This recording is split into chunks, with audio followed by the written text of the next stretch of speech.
Good morning everyone. ఈరోజు హిందూ ఎనాలిసిస్లో మనం మాట్లాడుకోబోయే మొదటి ఆర్టికల్ వచ్చేసి Hindustan aeronautics limited gets contract for 83 LCS in 48,000 crore deal. Very important article regarding GS paper 2 government policies and ఇంటర్వెన్షన్స్లో చదువుకుంటాము. దాంతోపాటు GS paper 3 defence టెక్నాలజీలో కూడా చదువుకుంటాం. సో డీటెయిల్డ్గా వీటిని డిస్కస్ చేద్దాం. ఈ ఆర్టికల్ని జాగ్రత్తగా వినండి. Before analyzing this article in great detail, let me once talk about UPSC current affairs course. UPSC current affairs కోర్స్ని ఇప్పుడు రీవ్యాంప్ చేయడం అనేది జరిగిందండి. బూస్టర్ ఫర్ ప్రిలిమ్స్ 2021 అనేటటువంటి దీంతో మోటోతో మీరు రావడం అనేది జరిగింది. ఎందుకు? ప్రిలిమ్స్ 2021 ఏదైతే ఉంటుందో ఇంకా కరెక్ట్గా 120 రోజులు మిగిలింది. సో మేము ఏం చేస్తూ ఉన్నామంటే మీ అందరికీ ప్రిలిమ్స్ 2021కి కాంప్రహెన్సివ్గా కరెంట్ అఫైర్స్ ప్రిపరేషన్ చేయడం కోసం నేను జూన్ 2020 నుంచి మే 2021 వరకు కరెంట్ అఫైర్స్ ఏవైతే ఉంటాయో వాటిని కాంప్రహెన్సివ్గా డీల్ చేయబోతున్నాను. ఎలా డీల్ చేయబోతున్నాను అంటే ఈ 120 డేస్లో ప్రతి 10 డేస్కి 1 మంత్ చొప్పున కరెంట్ అఫైర్స్ కాంప్రహెన్సివ్గా కంప్లీట్ చేయబోతున్నాను. ప్రతి 10 డేస్కి 1 మంత్ కరెంట్ అఫైర్స్ ఏవైతే ఉన్నాయో కంప్లీట్గా అయిపోతాయి. అండ్ 11th డే ఏవైతే ఉంటుందో 11th డే ఏం పెడతామంటే టెస్ట్ పెడతాం, గ్రాండ్ టెస్ట్. సో ప్రిపరేషన్ అయిపోతుంది. దాంతోపాటు టెస్ట్ సిరీస్ కూడా మీరు టెస్టులు కూడా చక్కగా రాయడం అనేది జరుగుతుంది. అర్థమైందా? So UPSC current affairs course. So prelims తర్వాత ఏంటి సార్? ఈ కోర్స్ కూడా లైఫ్ టైం వ్యాలిడిటీ కోర్స్ అండి. ప్రిలిమ్స్ తర్వాత ఏంటి అంటే ప్రిలిమ్స్ తర్వాత మామూలు మన UPSC current affairs course run అవుతుంది కదా, అంటే అప్పుడు ఈ బూస్టర్ వీడియోస్ కాకుండా ఏం చేస్తాము, డైలీ హిందూ అనాలిసిస్ యొక్క ఎడిటోరియల్ యొక్క పీడిఎఫ్తో పాటు ఎంసీక్యూ తర్వాత మెయిన్ సెషన్స్ ఇవన్నీ ఉండడం అనేది జరుగుతుంది కదా మనకి. సో దానిలో కంటిన్యూ అయిపోతారు మీరు. అర్థమైందా? సో ప్రిలిమ్స్ ప్రిపరేషన్ అవుతుంది. దాంతోపాటు తర్వాత మీరు చక్కగా కంటిన్యూ అవ్వాలన్నా చక్కగా కంటిన్యూ అవ్వచ్చు వితౌట్ ఎనీ తర్వాత రూపాయి కూడా పే చేయక్కర్లేదండి. సో ఇప్పుడు మీకు ఏమొస్తుంది దీనిలో జాయిన్ అయితే? ఇప్పుడు కూడా డైలీ హిందూ అనాలిసిస్ చేస్తాను, ఎవ్రీడే ప్రతిరోజు హిందూ పేపర్ అనాలిసిస్ చేస్తాను. దాంతోపాటు ఎడిటోరియల్స్ ఏవైతే డిస్కస్ చేయట్లేదో ఎడిటోరియల్స్ డీటెయిల్డ్గా డిస్కస్ చేయడం అనేది జరుగుతుంది. హ్యాండ్ రిటర్న్ పీడిఎఫ్ ఏదైతే ఉంటుందో పీడిఎఫ్ ఎవ్రీడే మీకు ప్రొవైడ్ చేయడం అనేది జరుగుతుంది. ఏ రోజు ఆ రోజు న్యూస్ పీడిఎఫ్ ఏదైతే ఉంటుందో పీడిఎఫ్. దాంతోపాటు మంత్లీ కరెంట్ అఫైర్స్ టెస్ట్ అనేది తప్పకుండా ఈచ్ మంత్ కంపైలేషన్ అంటే 11th డే టెస్ట్ పెడతామని చెప్పాం కదా, టెస్ట్ అనేది ఉండడం అనేది జరుగుతుంది. జూన్ 2020 నుంచి మే 2021 వరకు ఉన్నటువంటి కరెంట్ అఫైర్స్ అన్నీ కాంప్రహెన్సివ్గా కవర్ చేస్తాను. స్కీమ్స్ ఇన్ న్యూస్ మొత్తం కంప్లీట్గా స్కీమ్స్ కానీ లేకపోతే మీరు ఇంటర్నేషనల్ రిలేషన్స్ కానీ గ్లోబల్ ఈవెంట్స్ కానీ స్పీసీస్ ఇన్ న్యూస్ కానీ ప్లేసెస్ ఇన్ న్యూస్ కానీ ఇంపార్టెంట్ సుప్రీంకోర్ట్ జడ్జిమెంట్స్ కానీ లేకపోతే ఇలా డిఫరెంట్ ఆస్పెక్ట్స్ కాంప్రహెన్సివ్గా డీటెయిల్డ్గా ప్రతిదీ కవర్ చేయడం అనేది జరుగుతుంది as a part of our current affairs course. దాంతోపాటు మీకు ఏమొస్తుందంటే comprehensive analysis of union budget and economic survey by Suresh sir ఏమో మీకు union budget and economic survey కూడా డీటెయిల్డ్గా డిస్కస్ చేయడం అనేది జరుగుతుంది. ఫీజు ఎంతండి అంటే కేవలం 10,000 రూపాయలు. 10,000 రూపాయలు కూడా మీరు ఒక్కసారి కట్టక్కర్లేదు, నెలకి 5,000 చొప్పున 2 ఇన్స్టాల్మెంట్లో పే చేయొచ్చు. 10,000 కట్టిన తర్వాత మీకు లైఫ్ టైం వ్యాలిడిటీతో కోర్స్ అందిస్తున్నాం. ఆలోచించండి, లైఫ్ టైం వ్యాలిడిటీతో ఎవరైనా కరెంట్ అఫైర్స్ ఇవ్వరు నాకు తెలిసినంత వరకు. అండ్ మేము అది ఆఫర్ చేస్తూ ఉన్నాము. మీ ఉద్యోగం వచ్చినంత వరకు కరెంట్ అఫైర్స్ మీకు చెప్పేటటువంటి పూర్తి బాధ్యత మేము తీసుకుంటాం. అర్థమైందా? సో అస్సలు టైం వేస్ట్ చేయకండి. నేను don't take it as a chance. వీలైనంత త్వరగా జాయిన్ అవ్వడానికి ప్రయత్నించండి. అసలు టైం వేస్ట్ చేయొద్దు అండ్ జాయిన్ అవ్వడానికి ప్రయత్నించండి. చాలా వాల్యూ అడిషన్ అనేది మీకు ఉంటుంది.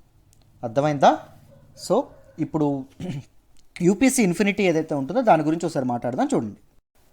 చూడండి అమ్మా ఒకసారి. యూపీఎస్సీ ఇన్ఫినిటీ కోర్స్ ఏదైతే ఉంటుందో అది prelims plus mains plus interview అప్రోచ్లో ఉంటుంది. And this is the flagship and premium course offered at our institute. Prelims mains plus interview కలిపి రావడం అనేది జరుగుతుంది. బిగినర్ సెంట్రిక్ అప్రోచ్లో ఉండడం అనేది జరుగుతుంది. అంటే పునాదుల నుంచి లోతుల నుంచి చెప్పడం అనేది జరుగుతుంది. మీకు అసలు ఏమీ తెలియదు, you are just joining with bare mind అని చెప్పి మిమ్మల్ని మేము ఇది చేస్తాం అనుకొని మేము టీచ్ చేయడం అనేది జరుగుతుంది. అర్థమైందా? జస్ట్ ఒక స్కూల్ నుండి అప్పుడే బయటకు వచ్చారు, యూ జాయిన్డ్ యూపీఎస్సీ కోర్స్, మీకు ఏమీ తెలియదు, సో అలా అని చెప్పి ఇది చేయడం అనేది జరుగుతుంది. ఎన్సీఆర్టీస్ ముందు చదవాలి, రిఫరెన్స్ బుక్స్ ముందు చదవాలి అనేటటువంటి అపోహలు పెట్టుకోవద్దు. చక్కగా కోర్సులో జాయిన్ అవ్వండి. మీకు అన్ని బేసిక్స్ నుంచి చెప్తాం. Daily mains answer writing practice ఏదైతే ఉంటుందో daily mains answer writing practice మీకు చేయడం అనేది జరుగుతుంది. మీరు జాయిన్ అయినటువంటి ఫస్ట్ డే మొదటి రోజు నుంచే మీకు ఎవ్రీడే ఒక క్వశ్చన్ ఇవ్వడం అనేది జరుగుతుంది. మీరు ఏదైతే ఆన్సర్స్ రాస్తారో దానికి రెస్పెక్టివ్ ఫ్యాకల్టీ మెంబర్స్ కరెక్ట్ చేసి మీకు ఇండివిజువల్ ఫీడ్బ్యాక్ ఇవ్వడం అనేది జరుగుతుంది. సీసాట్ కూడా కలిపి రావడం అనేది జరుగుతుంది. అర్థమైందా? దీనిలో సీసాట్ కూడా యాడ్ అవ్వడం అనేది జరుగుతుంది. అంటే మీకు యూపీఎస్సీ కంప్లీట్గా కాంప్రహెన్సివ్గా ప్రిపరేషన్ అయిపోతుంది. అండ్ దాంతోపాటు ఒకవేళ ప్రిపరేషన్ మధ్యలో ఏపీపీఎస్సీ కానీ టీఎస్పీఎస్సీ కానీ ఎస్ఎస్సీ సీజీ కానీ నోటిఫికేషన్ పడింది అనుకోండి, ఆ ఎక్స్ట్రా సిలబస్కి కూడా మీరు అసలు వేరే దగ్గరకు పరిగెత్తనక్కర్లేదు, రూపాయి కూడా మన దగ్గర పే చేయక్కర్లేదు. మీరు యూపీఎస్సీ ఇన్ఫినిటీలో పార్ట్ అయితే మీకు చక్కగా అవి కూడా మీకు యాక్సెస్ అనేది లభించడం అనేది జరుగుతుంది. Lowest fee in the country, దేశంలో మీరు ఇలాంటి ఫీ స్ట్రక్చర్తో ఎక్కడా చూడండి. నేను దేశంలో అని చెప్తున్నాను, ఎందుకంటే లైఫ్ టైం వ్యాలిడిటీ ఎవ్వరు ఇవ్వరు యూపీఎస్సీకి, బట్ మేము ఇస్తున్నాం. రైట్? ఫీజు ఎంతండి అంటే కేవలం సింగిల్ పేమెంట్ చేస్తే 45,000 అమ్మ. లేదు ఇన్స్టాల్మెంట్స్ కట్టుకుంటాను సార్ అంటే 11 నెలల్లో మీరు కట్టుకోవచ్చు. నెలకు 5,000 చొప్పున 55,000. This is UPSC infinity lifetime వ్యాలిడిటీతో వస్తున్నటువంటి course. Prelims, mains plus interview కలిపి ఉండేటటువంటి కోర్స్. చాలా వాల్యుయేషన్ ఉంటుంది. ఇందాక మనం చెప్పినటువంటి కరెంట్ అఫైర్స్ కోర్స్ అన్నీ వచ్చేస్తాయండి. మా ఇన్స్టిట్యూట్లో ఆఫర్ చేసేటటువంటి అన్ని కోర్సులు యూపీఎస్సీ ఇన్ఫినిటీలో రావడం అనేది జరుగుతుంది. ద బెస్ట్ కోర్స్, చాలా తక్కువ ప్రైస్కి. ఆలోచించండి, చక్కగా జాయిన్ అవ్వడానికి ప్రయత్నించండి. అండ్ కొత్త బ్యాచ్ మనకి ఏప్రిల్లో స్టార్ట్ అవుతుంది. అండ్ మీకు లైఫ్ టైం వ్యాలిడిటీతో both live classes and recorded classes ఏవైతే ఉంటాయో వాటికి యాక్సెస్ ఉంటుంది. అంటే ఇప్పుడు రికార్డెడ్ సెషన్స్ చూసుకోవచ్చు, దాంతోపాటు నెక్స్ట్ బ్యాచ్ ఏప్రిల్లో స్టార్ట్ అవుతుంది కదా, ఏప్రిల్ నుంచి లైవ్ చక్కగా వినొచ్చు మంచి దీనిగా. సో అప్పటికి ఫీజులు పెరగచ్చు. సో ఇప్పుడే జాయిన్ అవ్వడానికి ప్రయత్నించండి. న్యూ బ్యాచ్ అనౌన్స్ చేసినప్పుడు ఫీజులు పెంచే అవకాశం ఉంది. సో ఇప్పుడే జాయిన్ అవ్వడానికి ప్రయత్నించండి. మీకు చాలా వాల్యుయేషన్ ఉంటుంది. అసలు ఆలోచించి టైం వేస్ట్ చేసుకోవద్దమ్మా. So don't take it as a chance. ఓకేనా? వీలైనంత త్వరగా ప్రిపరేషన్ మొదలు పెట్టండి. కష్టపడితే సాధించడం అనేది తప్పకుండా సాధిస్తాం. అడ్మిషన్స్కి ఈ నెంబర్కి ఫోన్ చేయండి. నెక్స్ట్ చూడండి. నెక్స్ట్ మన ఇన్స్టిట్యూట్లో ఆఫర్ చేసేటటువంటి ఆప్షనల్ కోర్సెస్ చూడండి అమ్మా. పబ్లిక్ అడ్మినిస్ట్రేషన్ ఏదైతే ఉంటుందో ఆ సురేష్ సారే స్వయానా చెప్తారు. పబ్లిక్ అడ్మినిస్ట్రేషన్ కోర్స్ యొక్క ఫీజు మామూలుగా ఆప్షనల్ కోర్సెస్ రెండింటికి ఫీజు ఒకటేనండి. ఎంత అంటే 25,000 రూపాయలమ్మ. మీరు సింగిల్ పేమెంట్ ఇన్స్టాల్మెంట్లో కడితే 25,000, నెలకు 5,000 చొప్పున కట్టుకోవచ్చు. లేదా సింగిల్ పేమెంట్ చేసేస్తానంటే జస్ట్ 20,000 మాత్రమే, 20,000కే మీకు రావడం అనేది జరుగుతుంది. యాంథ్రపాలజీ ఎవరు టీచ్ చేస్తారంటే నేనే టీచ్ చేస్తానమ్మా. నా టీచింగ్ స్టైల్ మీకు నచ్చినట్టయితే చక్కగా యాంథ్రపాలజీ మీరు జాయిన్ అవ్వచ్చు. చూడండి, బైలింగియల్లో ఆప్షనల్ టీచ్ చేసే వాళ్ళు అసలు నాకు తెలిసినంతవరకు ఎవరు లేరు. నాకు తెలిసినంతవరకు తెలుగు రాష్ట్రాల్లో తెలుగు ప్లస్ ఇంగ్లీష్ కలిపి చక్కగా అర్థమయ్యేటట్టు చెప్పే వాళ్ళు ఎవరైతే ఉన్నారో నాకు తెలిసినంతవరకు ఎవరు లేరు. 2 లాంగ్వేజెస్ యూజ్ చేసి చెప్పిన వాళ్ళు. సో నేను చక్కగా బైలింగియల్లో చెప్తాను. మీకు నాతో ఒక రకమైనటువంటి ఫ్రీడమ్ ఉంటుంది. డౌట్ ఉంటే లేకపోతే ఏమైనా ఒపీనియన్ షేర్ చేసుకోవాలనుకుంటే you can text me, you can contact me any time. నా పర్సనల్ గైడెన్స్ అనేది మీకు చక్కగా ఉంటుంది. మెటీరియల్ ప్రొవైడ్ చేయడం అనేది జరుగుతుంది. చక్కనైనటువంటి మెటీరియల్ ప్రొవైడ్ చేస్తాను. ఏ డౌట్ ఉన్నా వెంటనే రెస్పాండ్ అవ్వడం అనేది జరుగుతుంది. అర్థమైందా? చక్కగా హ్యాపీగా మీరు నేర్చుకోవచ్చు. ఆంథ్రపాలజీ ఏదైతే ఉంటుందో anthropology and one of the easiest optionals in UPSC CSE exam. So చక్కగా మీరు నేర్చుకోవచ్చు అండర్ మై గైడెన్స్. నా పర్సనల్ గైడెన్స్ ఉంటుంది. సో ఆంథ్రపాలజీ ఫీజు కూడా 25,000, సింగిల్ పేమెంట్ చేస్తే మీకు 20,000కే వస్తుంది. ఆలోచించండి, ఆలోచించి జాయిన్ అవ్వండి. అండ్ మీకు ట్రయల్ వీడియోస్ ఎలా చెప్తారు సార్ తెలుసుకోవాలంటే ఒకసారి బోతే పబ్లిక్ అడ్మినిస్ట్రేషన్కి ఆంథ్రపాలజీకి ట్రయల్ వీడియోస్ మన తాలూకా ఛానల్ ప్లేలిస్ట్ ఏదైతే ఉంటుందో దానిలో ఉన్నాయి. సో జాయిన్ అవ్వడానికి ప్రయత్నించండి. ప్రతీష మేడం నెంబర్ అండి ఇది. సో మేడంకి ఫోన్ చేసి చక్కగా జాయిన్ అవ్వండి అమ్మ. మీరు జాయిన్ అవ్వాలంటే ఈ నెంబర్కి ఫోన్ చేసి మీరు జాయిన్ అవ్వచ్చు హ్యాపీగా. సో ఈరోజు హిందూ అనాలిసిస్లో ఫస్ట్ ఆర్టికల్ ఏదైతే ఉంటుందో ఫస్ట్ ఆర్టికల్ డిస్కస్ చేద్దాం. ఇప్పుడు జాగ్రత్తగా వినండి.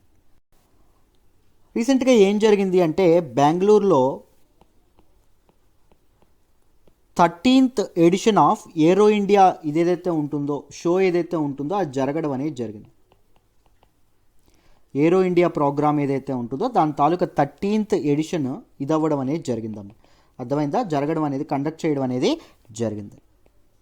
దీనిలో భాగంగా ఒక అనౌన్స్మెంట్ చేశారు. ఆ అనౌన్స్మెంట్ ఏంటి అంటే హిందుస్థాన్ ఏరోనాటిక్స్ లిమిటెడ్ ఏదైతే ఉంటుందో హాల్ ఏదైతే ఉంటుందో it is awarded A contract. దీనికి ఒక కాంట్రాక్ట్ అప్పగించడం అనేది జరిగింది. ఏంటి ఆ కాంట్రాక్ట్ అంటే to manufacture 83 light combat air craft Tejas ఏదైతే ఉంటుందో తేజాస్ వెహికల్స్ని మ్యానుఫ్యాక్చర్ చేయమని చెప్పి దీనికి ఇవ్వమని చెప్పి డీల్ ఇవ్వడం అనేది జరిగింది. ఎవరికి? హిందుస్థాన్ ఏరోనాటిక్స్ లిమిటెడ్కి ఇవ్వడం అనేది జరిగింది. అర్థమైందా? సో మన తాలూకా ఎయిర్ ఫోర్స్ ఏదైతే ఉంటుందో ఎయిర్ ఫోర్స్ కోసం 83 లైట్ కంబాట్ ఎయిర్ క్రాఫ్ట్స్ ఏవైతే ఉంటాయో వాటిని తయారు చేయమని చెప్పి కాంట్రాక్ట్ హిందుస్థాన్ ఏరోనాటిక్స్ లిమిటెడ్ ఇవ్వడం అనేది జరిగింది. ఈ కాంట్రాక్ట్ యొక్క టోటల్ డీల్ తాలూకా టోటల్ ఇది ఎంత అంటే మొత్తం 48,000 crores అండి, 48,000 కోట్లు. అర్థమైందా? సో డిఫెన్స్ మినిస్టర్ అనౌన్స్ చేస్తూ ఈ కాంట్రాక్ట్ ఏదైతే ఉంటుందో దీన్ని అనౌన్స్ చేయడం అనేది జరిగిందండి. And this is the biggest, ఈ కాంట్రాక్ట్ ఏదైతే ఉంటుందో this is the biggest make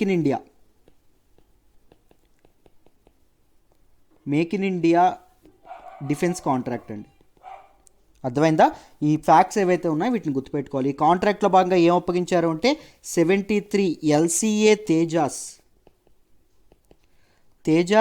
MK1A fighter air crafts ఏవైతే ఉన్నాయో వాటిని, దాంతోపాటు 10 light combat air crafts MK1 trainer air crafts ఏవైతే ఉంటాయో వాటిని, ఈ రెండింటిని కలిపి తయారు చేయమని చెప్పి డీల్ కుదుర్చుకోవడం అనేది జరిగింది. సో మొత్తం ఎంత? 83, రైట్? సో 83 మొత్తం 83 ఎయిర్ క్రాఫ్ట్స్. ఈ మొత్తం 83 ఎయిర్ క్రాఫ్ట్స్ కంప్లీట్ అవ్వడానికి టైం ఎంత పడుతుంది అంటే అమ్మ 8 years, 8 ఏళ్ళు టైం పట్టడం అనేది జరుగుతుంది. డెలివరీ 8 ఏళ్ళలో అయిపోవాలి ఇక్కడి నుంచి, ఈ రోజు నుంచి. అండ్ ఫస్ట్ 3 ఎయిర్ క్రాఫ్ట్స్ అనేవి, మొదటి 3 ఎయిర్ క్రాఫ్ట్స్ అనేవి ఫస్ట్ 3 yearsలోనే డెలివరీ చేస్తారండి. ఇనిషియల్ 3 yearsలోనే డెలివరీ చేయడం అనేది జరుగుతుంది. ఇంకొక 3 yearsలో డెలివరీ చేసేస్తారు. అండ్ అదర్ మిగిలినటువంటివి ఏవైతే ఉంటాయో 80 ఏవైతే ఉంటాయో, ఈ 80 ఎయిర్ క్రాఫ్ట్స్ LCA ఇవేవైతే ఉంటాయో లైట్ కంబాట్ ఎయిర్ క్రాఫ్ట్స్ ఏవైతే ఉంటాయో వాటిని సంవత్సరానికి 15 చొప్పున 16 units per year 5 ఏళ్ల పాటు డెలివరీ చేయడం అనేది జరుగుతుంది. మొత్తం కలిపి 5+3 8 yearsలో మొత్తం డెలివరీ అయిపోవడం అనేది జరుగుతుందమ్మా. అర్థమైందా? సో ఈ కాంట్రాక్ట్ విషయం చెప్పడం అనేది జరిగింది. దాంతోపాటు డిఫెన్స్ మినిస్టర్ ఈ స్పోక్ అబౌట్ బార్డర్ ఇష్యూ, చైనాతో మనకు నడుస్తున్నటువంటి బార్డర్ ఇష్యూ ఏదైతే ఉంటుందో దాని గురించి. అండ్ ఇండియా అనేది తన తాలూకా డిఫెన్స్ ఎప్పుడూ కోల్పోదని చెప్పి, ఇండియా సావరెంటీలో కాంప్రమైజ్ అయ్యేటటువంటి అవకాశమే లేదని చెప్పి మన డిఫెన్స్ మినిస్టర్ చెప్పడం అనేది జరిగింది. And in the next 7 to 8 years గుర్తుపెట్టుకోండి, తర్వాత వచ్చేటటువంటి 7 నుంచి 8 ఏళ్ళు ఏదైతే ఉంటుందో 7 to 8 yearsలో మిలిటరీ మోడర్నైజేషన్ ఏదైతే ఉంటుందో మిలిటరీ మోడర్నైజేషన్ అనేది చేయబోతున్నాము. We are modernising our defence systems అని చెప్పడం అనేది జరిగింది. ఎంతో దీనికి మిలిటరీ మోడర్నైజేషన్కి ఎంత ఖర్చు పెడుతున్నారు అంటే $130 billion ఖర్చు పెట్టబోతున్నామని చెప్పడం అనేది జరిగిందమ్మా. అర్థమైందా? అండ్ హీ ఆల్సో అర్జ్డ్ మన గ్లోబల్ డిఫెన్స్ కంపెనీస్ ఏవైతే ఉంటాయో మీరందరూ వచ్చి ఇండియాలో ఇన్వెస్ట్మెంట్స్ పెట్టండి అని చెప్పి ఈయన ఇది కూడా చేయడం అనేది జరిగింది. గ్లోబల్ డిఫెన్స్ కంపెనీస్ అందరూ వచ్చి ఇండియాలో మ్యానుఫ్యాక్చరింగ్ యూనిట్స్ పెట్టండి అని చెప్పి పిలుపునివ్వడం అనేది జరిగింది. అండ్ దాంతోపాటు పాకిస్తాన్ని ఉదహరిస్తూ స్టేట్ స్పాన్సర్డ్ టెర్రరిజం ఏదైతే ఉంటుందో ఈ స్టేట్ స్పాన్సర్డ్ టెర్రరిజం గురించి కూడా మన తాలూకా ఇతను ఎవరైతే ఉన్నారో డిఫెన్స్ మినిస్టర్ ఎవరైతే ఉన్నారో ఆయన మాట్లాడడం అనేది జరిగింది. అర్థమైందా? దానితో పాటు as a part of this Aero India program ఏదైతే ఉంటుందో ఏరో ఇండియా ప్రోగ్రాంలో భాగంగా ఇండియన్ ఓషన్ రీజియన్ IOR ఏదైతే ఉంటుందో ఇండియన్ ఓషన్ రీజియన్ యొక్క డిఫెన్స్ మినిస్టర్స్ ఎవరైతే ఉంటారో డిఫెన్స్ మినిస్టర్స్ కాన్క్లేవ్ కూడా ఈయన ఇది చేయబోతున్నారండి. ఈయన హోస్ట్ చేయబోతున్నారు. అర్థమైందా? Defence minister conclave. సో మీటింగ్లో ఇంటర్నల్ సెక్యూరిటీ ఏదైతే ఉంటుందో సెక్యూరిటీ గురించి కానీ లేకపోతే free and open Indian ocean గురించి కానీ ముఖ్యంగా చైనా యొక్క ఇన్ఫ్లుయెన్స్ ఎలా కంట్రోల్ చేయాలనే విషయాల గురించి కానీ మాట్లాడవచ్చు, రైట్? సో ఈ ప్రోగ్రామ్ ఏదైతే ఉంటుందో ఈ ప్రోగ్రాంలో భాగంగా ఇది కూడా చేయడం అనేది జరుగుతుంది. సో ఇదంతా మనకు న్యూస్లోకి రావడం అనేది జరిగిందండి.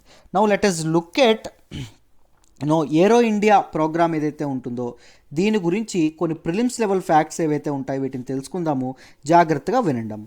ఏరో India this is a biennial international military and civil air show అండి. బైఎన్నియల్ అంటే ఏంటి? సంవత్సరానికి 2 సార్లు జరగడం అనేది జరుగుతుంది. It is a international military and civil air show. ఈ ఎయిర్ క్రాఫ్ట్స్ ఏవైతే ఉంటాయో వాటి షోకేస్ చేయడం అనేది జరుగుతుంది. And it's a premier event that draws international and Indian military and civil aircraft makers, their support industries, military brass and government dignitaries and business visitors ఎవరైతే ఉంటారో వీళ్ళందరినీ ఒక తాటి మీద all stakeholders in defence manufacturing. అర్థమైందా? వీళ్ళందరినీ ఒక platform మీదకి తీసుకురావడం అనేటటువంటి ఉద్దేశంతో దీన్ని లాంచ్ చేయడం అనేది జరిగింది. అర్థమైందా? దీన్ని మొదలు పెట్టడం అనేది జరిగింది. యా. సో ఇది ఎప్పుడండి స్టార్ట్ అయింది? 1996లో స్టార్ట్ అవ్వడం అనేది జరిగింది. 1996లో స్టార్ట్ అవ్వడం అనేది జరిగింది. అండ్ ఇది ప్రతి ఏటా ఎక్కడ ఆర్గనైజ్ చేస్తారు అంటే బెంగళూరుకి దగ్గరలో ఉన్నటువంటి యలహంక ఎయిర్ బేస్ ఏదైతే ఉంటుందో యలహంక ఎయిర్ బేస్లో ఇది చేయడం అనేది, ఎయిర్ బేస్ దగ్గర హోస్ట్ చేయడం అనేది జరుగుతుంది. అండ్ ఇది ఎంత దూరంలో ఉంది? బెంగళూరుకి 30 కిలోమీటర్స్ దూరంలో ఉండడం అనేది జరిగిందమ్మ. అర్థమైందా? So the 2021 Aero India will be organised by the defence exhibition organisation, ministry of defence. So దీన్ని ఎవరు ఆర్గనైజ్ చేయబోతున్నారు అంటే డిఫెన్స్ ఎగ్జిబిషన్ ఆర్గనైజేషన్ ఏదైతే ఉంటుందో వీళ్ళు హోస్ట్ చేయబోతున్నారు. And it comes under ministry of defence. ఇది డిఫెన్స్ మినిస్ట్రీ అండర్లోకి రావడం అనేది జరుగుతుంది. 2019లో ఎవరండి ఇది చేశారంటే హిందుస్థాన్ ఏరోనాటిక్స్ లిమిటెడ్ వాళ్ళు చేయడం అనేది జరిగింది. దాన్ని మీరు గుర్తుపెట్టుకోవాలి. Now let us look at some facts about this defense exhibition organization. Defence exhibition organisation ఏదైతే ఉంటుందో దీని గురించి కొన్ని ఫ్యాక్ట్స్ తెలుసుకుందాం. చూడండి, it is a autonomous organisation of government of India. ఇది ఎప్పుడంటే ఎస్టాబ్లిష్ చేశారంటే 1981లో 1981లో ఎస్టాబ్లిష్ చేయడం అనేది జరిగింది. సో ఇది ఎందుకంటే ఎస్టాబ్లిష్ చేశారు అంటే to promote export potential of Indian defence industry. So మన డిఫెన్స్ ప్రొడక్ట్స్ ఏవైతే ఉంటాయో వాటిని వాటి ఎక్స్పోర్ట్స్ ఏవైతే ఉంటాయో వాటి ఎక్స్పోర్ట్స్ని పెంచడం కోసం, ఇంప్రూవ్ చేయడం కోసం. అర్థమైందా? To promote exports related to defence, Indian defence industry చేసినటువంటి ఇవి ఏవైతే ఉంటాయో ఎక్స్పోర్ట్స్ని ఆ తాలూకు ప్రొడక్ట్స్ని ఎక్స్పోర్ట్ చేయడానికి. దాంతోపాటు it is also responsible for organising different exhibitions ఏవైతే ఉంటాయో ఎగ్జిబిషన్స్ అనేవి కండక్ట్ చేయడం కూడా ఇవి చేస్తుంది. ఎగ్జాంపుల్ ఏంటి అంటే డిఫెక్స్పో, డిఫెన్స్ ఎక్స్పో లాంటివి ఏవైతే ఉంటాయో వాటిని ఇది చేయడం అనేది జరుగుతుంది. అండ్ ఓవర్సీస్లో జరిగేటటువంటి ఎగ్జిబిషన్స్ ఏవైతే ఉంటాయో దానిలో ఇండియా తరపున పార్టిసిపేట్ చేయడం అనేది జరుగుతుంది. It will ensure India's participation in overseas exhibitions. And ఆ కార్యక్రమాలు ఏవైతే ఉంటాయో అవన్నీ ఈ తాలూకా డిఫెన్స్ ఎగ్జిబిషన్ ఆర్గనైజేషన్ ఏదైతే ఉంటుందో ఇది చూసుకోవడం అనేది జరుగుతుంది. Very very important article regarding both prelims and mains perspective అండి. సో ఈ ఆర్టికల్ ఏదైతే ఉంటుందో ఈ ఆర్టికల్ మీకు ఇన్ డీటెయిల్ అర్థమైందని అనుకుంటున్నానమ్మా. Let me move to the next article. మనం మాట్లాడుకోబోయే నెక్స్ట్ ఆర్టికల్ వచ్చేసి collection of DNA samples will lead to misuse. Very very important article regarding GS paper two government policies and interventions. So జాగ్రత్తగా వినండి, మీకు క్లియర్గా ఈ ఆర్టికల్ ఏదైతే ఉంటుందో దీన్ని ఎక్స్ప్లెయిన్ చేస్తాను. ఈ ఆర్టికల్ మీకు తెలుసుకోవాలనుకుంటే మీరు ఒక బిల్ గురించి తెలుసుకోవాలి. ఆ బిల్ ఏంటంటే డిఎన్ఏ టెక్నాలజీ రెగ్యులేషన్ బిల్ 2019. ఈ బిల్ ఏదైతే ఉంటుందో దీని గురించి తెలుసుకోవాలండి. చూడండి, ఈ బిల్ ఏదైతే ఉంటుందో ఈ బిల్ ఏం చేస్తుంది, దీనిలో ఏం చేశారు, ఇది ఎందుకు బిల్ తీసుకొచ్చారు అంటే the aim of this bill is to regulate entire defence technology process from sample collection to storage. And దాంతోపాటు ఇది ఏం చేస్తుంది అంటే it laid policies for allowing investigative agencies to collect DNA samples from suspects. ఇది దేని గురించి ఇది చేశారు అంటే డిఎన్ఏ శాంపిల్స్ ఏవైతే ఉంటాయో ఎవరైతే తప్పులు చేసినటువంటి వాళ్ళు కానీ లేకపోతే అనుమానితులు ఎవరైతే ఉంటారో వాళ్ళు కానీ లేకపోతే అండర్ ట్రయల్ విచారణ చేయబోతున్న వాళ్ళు కానీ వీళ్ళందరి నుంచి డిఎన్ఏ శాంపిల్స్ తీసుకోవచ్చు అనేటటువంటి హక్కు ఏదైతే ఉంటుందో అది ఇన్వెస్టిగేటింగ్ ఏజెన్సీస్ ఏవైతే ఉంటాయో వాటికి ఈ డిఎన్ఏ టెక్నాలజీ రెగ్యులేషన్ బిల్ ఏదైతే ఉంటుందో ఇది ప్రొవైడ్ చేయడం అనేది జరిగింది. సో ఈ బిల్ ఏదైతే ఉంటుందో తీసుకురావడానికి గల బ్యాక్డ్రాప్ ఏముందో చూద్దాము. చూడండి జాగ్రత్తగా. సో ఏంటంటే మన డిఎన్ఏ టెస్టింగ్ ఏదైతే ఉంటుందో డిఎన్ఏ టెస్టింగ్ అనేది మన ఇండియాలో చాలా లిమిటెడ్ స్కేల్లో జరగడం అనేది జరుగుతుంది. చాలా లిమిటెడ్ స్కేల్లో దీన్ని చేయడం అనేది జరుగుతుంది. ఓన్లీ 30 to 40 డిఎన్ఏ ఎక్స్పర్ట్స్ మాత్రమే ఉన్నారు మన ఇండియాలో. దాంతోపాటు వీళ్ళందరూ ఎక్కడ వర్క్ చేస్తున్నారంటే ఓన్లీ 15 to 18 ల్యాబొరేటరీస్ ఏవైతే ఉంటాయో అక్కడ మాత్రమే వర్క్ చేయడం అనేది జరుగుతుంది. ఈ 15 to 18 ల్యాబొరేటరీస్లో వర్క్ చేస్తున్నటువంటి 30 to 40 డిఎన్ఏ ఎక్స్పర్ట్స్ ఎన్ని కేసులు డీల్ చేస్తారంటే సంవత్సరానికి ఓన్లీ దేశవ్యాప్తంగా ఓన్లీ 3000 కేసెస్, అంత మాత్రమే, అంత లిమిటెడ్గా డీల్ చేయడం అనేది జరిగింది. బట్ ఈ ల్యాబొరేటరీస్ ఏవైతే ఉన్నాయో వీటికి ఏవైనా స్టాండర్డ్స్ ఉన్నాయా అంటే standards were not regulated, rules and restrictions ఏమీ లేవు. దాంతోపాటు నో మానిటరింగ్, వీళ్ళని మానిటర్ చేసే వాళ్ళు కూడా ఎవరూ లేడు. సో ఏం చేశారు అంటే the bill AIIMS to introduce the regulation of the entire process from collection to storage. ఈ బిల్ ఏం చేస్తుంది, రెగ్యులేట్ చేయడానికి ప్రయత్నిస్తుంది. ల్యాబ్స్ కానీ ఈ ప్రాసెస్ ఏదైతే ఉంటుందో డిఎన్ఏ టెస్టింగ్ ప్రాసెస్, దీని మొత్తాన్ని ఏం చేయబోతుంది, రెగ్యులేట్ చేయడానికి ఇది చేయడం అనేది జరుగుతుంది, ఈ బిల్లుని తీసుకురావడం అనేది జరుగుతుంది. అయితే ద ప్రియాంబుల్, ఈ బిల్లో ఉండేటటువంటి ప్రియాంబుల్ ఏదైతే ఉంటుందో ఈ ప్రియాంబుల్ ఏం చెప్తుంది అంటే it aims to provide for the regulation of use and application of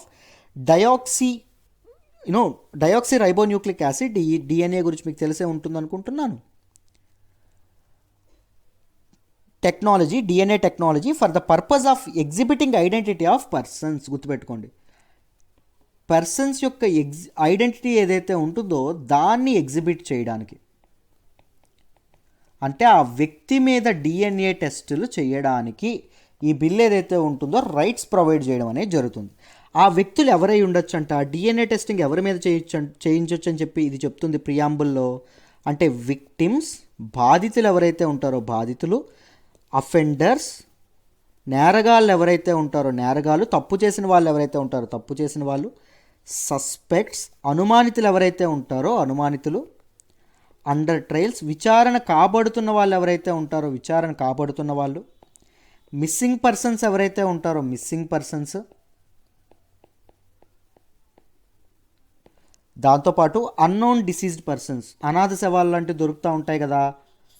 so ఆ శవాల తాలూకా డిఎన్ఏ టెస్ట్ చేసి అది ఎవరి తాలూకాదో గుర్తించడం, ఏమైందో గుర్తించడానికి కూడా ఈ డిఎన్ఏ టెస్టింగ్ ఏదైతే ఉంటుందో అది వాడచ్చు అనేటటువంటి దీంతో ఈ బిల్ ప్రొవైడ్ చేయడం అనేది జరుగుతుంది. అండ్ ఎవ్రీథింగ్ ఈజ్ ఓకే, అందరికీ ఓకే. బట్ ఒకే దగ్గర ప్రాబ్లం ఏంటంటే సస్పెక్ట్స్ అనేటటువంటి పేరుని ఇంక్రీజ్ చేయడం. Just with a mere suspension మనం అతని తాలూకా, ఆ వ్యక్తి తాలూకా డిఎన్ఏ ఏదైతే వెరీ పర్సనల్ మ్యాటర్, డిఎన్ఏ అంటే అతని తాలూకా జీన్ లోపల తొంగి చూసేటటువంటి పని చేయగలమా? దట్ అకౌంట్స్ టు ఏంటది, మనకి right to privacy article 21 provide చేస్తున్నటువంటి రైట్ టు ప్రైవసీకి అబాలిషన్ అవుతుంది. అర్థమైందా? ఒక వ్యక్తి dignity, right to life and డిగ్నిటీలో కూడా మీరు జోక్యం చేసుకుంటున్నారు అని చాలామంది క్రిటిసైజ్ చేయడం అనేది జరిగింది.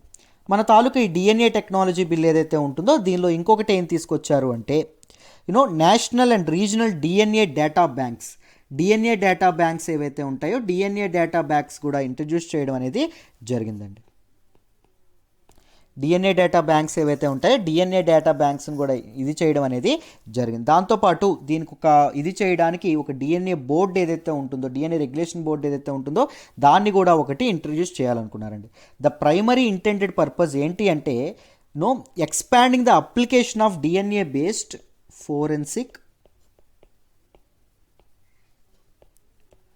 Forensic technologies.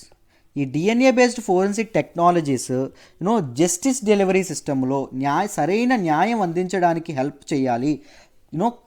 సరైన వాళ్ళు తప్పు చేసిన వాళ్ళు తప్పకుండా శిక్ష పడాలి, అండ్ తప్పు చేయని వాళ్ళు చక్కగా ఇదవ్వడం అనేది జరగాలి. వాళ్ళకి మీద శిక్ష పడకూడదు. ఇవన్నీ ఎన్ష్యూర్ అవ్వాలంటే ఏం చేయాలి? డిఎన్ఏ టెస్ట్ లాంటిది ఏదైతే ఉంటుందో, డిఎన్ఏ బేస్డ్ ఫారెన్సిక్ టెక్నాలజీ ఏదైతే ఉంటుందో అది ఉపయోగించడం చాలా మంచిది అనే ఉద్దేశంతో ఇది తీసుకురావడం అనేది జరిగింది. బట్ ఇది ఏదైతే ఉంటుందో దీని మీద చాలా క్రిటిసిజం ఏదైతే ఉంటుందో అది రావడం అనేది జరిగింది. ఎందుకంటే right to privacy, right to life and liberty and right to ఇదేదైతే ఉంటుందో డిగ్నిటీ ఏదైతే ఉంటుందో డిగ్నిటీ కూడా ఇదవుతుంది ఈ యాక్ట్ వల్ల, ఈ తాలూకా బిల్ వల్ల అని చెప్పి చాలామంది అపోజ్ చేయడం అనేది జరిగింది. రీసెంట్గా ఈ బిల్లుని అబ్జర్వ్ చేస్తున్నటువంటి పార్లమెంటరీ కమిటీ ఏదైతే ఉంటుందో పార్లమెంట్కి అండ్ ఫార్మర్ సుప్రీంకోర్టు జడ్జ్ అయినటువంటి ఫార్మర్ సుప్రీంకోర్టు జడ్జి అయినటువంటి జస్టిస్ మదన్ లోకూర్ ఎవరైతే ఉంటారో ఈయన ఒక లెటర్ రాయడం అనేది జరిగింది. ఈయన లెటర్లో ఏం పేర్కొన్నారు అంటే suspects allowing investigating agencies to collect DNA samples from suspects అనుమానితులు ఎవరైతే ఉంటారో అనుమానితుల నుంచి DNA శాంపిల్స్ కలెక్ట్ చేయడం ఏం దారికి తీస్తుంది అంటే will give the authorities uncontrolled power. ఈ పోలీసులు వీళ్ళు ఎవరైతే ఉంటారో వీళ్ళందరికీ ఒక అన్కంట్రోల్డ్ పవర్ అనేది వాళ్ళ చేతుల్లో పెట్టడం అనేది జరుగుతుంది. So they can easily capable of misuse and abuse. So ఈ పవర్ ఏదైతే ఉంటుందో వాళ్ళు మిస్యూజ్ చేయడం కానీ అబ్యూజ్ చేయడం కానీ చేస్తారు అని చెప్పి మన తాలూకా ఈయన జడ్జి ఫార్మర్ సుప్రీంకోర్టు జడ్జి ఇది వేయడం అని లెటర్ రాయడం అనేది జరిగింది. అర్థమైందా? And this may amount to the threat to ఒక పర్సన్ యొక్క లైఫ్, రైట్ టు లైఫ్కి, దాంతోపాటు ఒక పర్సన్ యొక్క లిబర్టీ, స్వేచ్ఛను పొందేటటువంటి హక్కుకి, దాంతోపాటు రైట్ టు డిగ్నిటీ ఏదైతే ఉంటుందో డిగ్నిటీని కోల్పోవడం కూడా జరుగుతుంది. దాంతోపాటు ఆర్టికల్ 21లో ఫండమెంటల్ రైట్స్ రీసెంట్గా ఇదైనటువంటి మన తాలూకా రైట్ టు ప్రైవసీ ఏదైతే ఉంటుందో రైట్ టు ప్రైవసీకి కూడా భంగం కలుగుతుంది అని చెప్పి ఈయన వాదించడం అనేది జరిగిందమ్మా. అర్థమైందా? So he also questioned the need to collect DNA of A suspect. ఒక మియర్ సస్పెన్షన్తో అతని తాలూకు DNA కలెక్ట్ చేసి ఏం చేస్తారండి అసలు అని చెప్పి చెప్పడం అనేది జరిగింది. సపోజ్ ఈయనకు ఎగ్జాంపుల్స్ కూడా ఇచ్చారు. సపోజ్ ఒక రియాట్స్ జరిగాయండి, మతపరమైన అల్లర్లు కానీ ఏవో ఒక అల్లర్లు జరిగాయి అనుకోండి. అల్లర్లో సస్పెక్ట్ ఒక మర్డర్ జరిగితే సస్పెక్ట్ ఒక్కడుంటాడు. అల్లర్లు జరిగినప్పుడు సస్పెక్ట్ ఒక్కరుంటారా? 100 మంది ఉంటారు. అయితే ఈ 100 మందికి మీరు DNA టెస్టులు చేసేస్తారా? Is it possible? ఇది కరెక్టా అసలు అని చెప్పి ఈయన అడగడం అనేది జరుగుతుందండి. Many members of the committee also expressed concerns over including suspects in the list.